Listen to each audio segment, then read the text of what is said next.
Ever wondered how the city that never sleeps handles the migrant crisis? Well, buckle up, folks. It's time we delve into the bustling heart of the Big Apple and explore a unique side to the city's rhythm, the migrant response. Imagine a grand old building, the Roosevelt Hotel. It's not just a hotel anymore, it's New York City's migrant arrival center. Picture a revolving door of diverse faces, each carrying a story, a dream, and the courage to start anew. The Roosevelt Hotel is more than a temporary abode. It's a gateway to a new life, offering services like registration, medical intake, and those crucial caseworker meetings.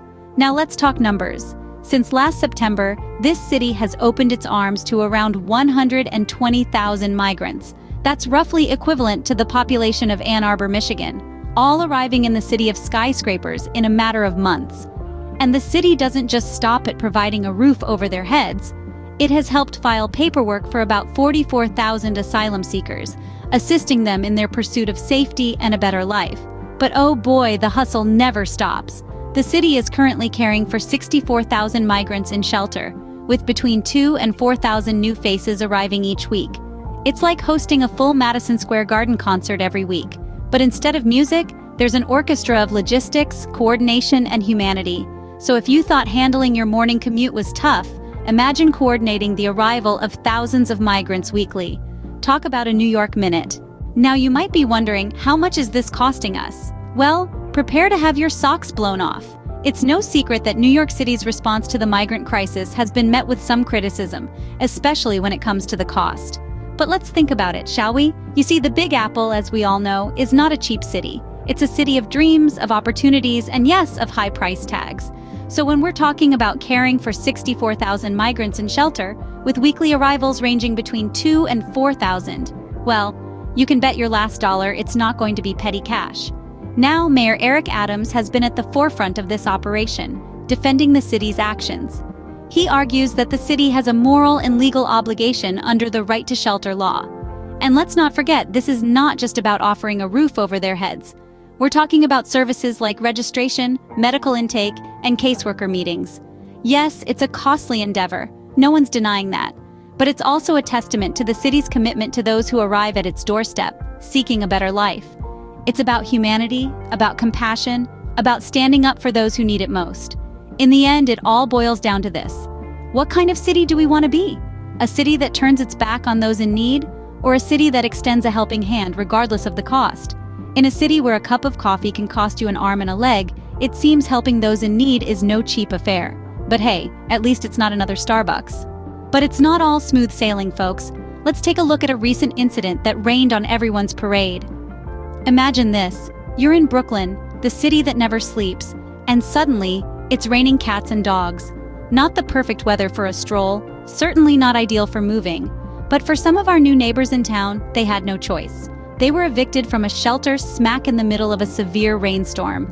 Talk about a wet welcome, right? Now, this wasn't just your everyday eviction. This was part of a new city policy, a policy that limits how long migrants without children can stay in shelters. It's like someone telling you, hey, you've overstayed your welcome at this party. But before you go, here's a downpour to remember us by.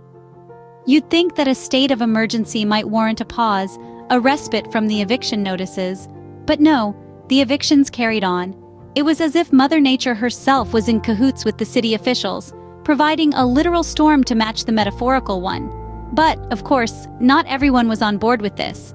Local officials voiced their concerns, painting a picture of the challenges faced by migrants in finding stable housing and accessing support services. It's one thing to navigate the labyrinth that is New York City. It's another to do it while carrying your life in a suitcase and the sky pouring buckets on you. In the end, the Housing Preservation and Development Agency stepped in, arranging transportation for those affected. It's as if they swooped in like the cavalry, albeit a little late, with their metaphorical umbrellas. So, there you have it. A tale of a rainy day in Brooklyn that was more than just a weather update. A day that highlighted the struggles, the hurdles, and the resilience of those seeking a new life in the Big Apple. And you thought your landlord was bad. Well, at least they didn't kick you out in the rain, or did they? So, what's the big picture here? Is New York City rolling out the welcome mat or sweeping the problem under the rug? In the heart of the city that never sleeps, a beacon of hope stands tall, the Roosevelt Hotel. It's not just a place to lay your head after a long day of sightseeing. It's become a hub for those who've journeyed far and wide in search of a better life.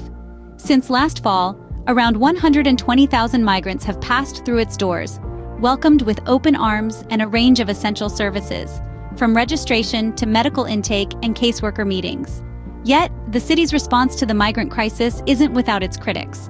There's a hefty price tag attached to this show of humanity, and some New Yorkers are questioning whether their tax dollars should foot the bill.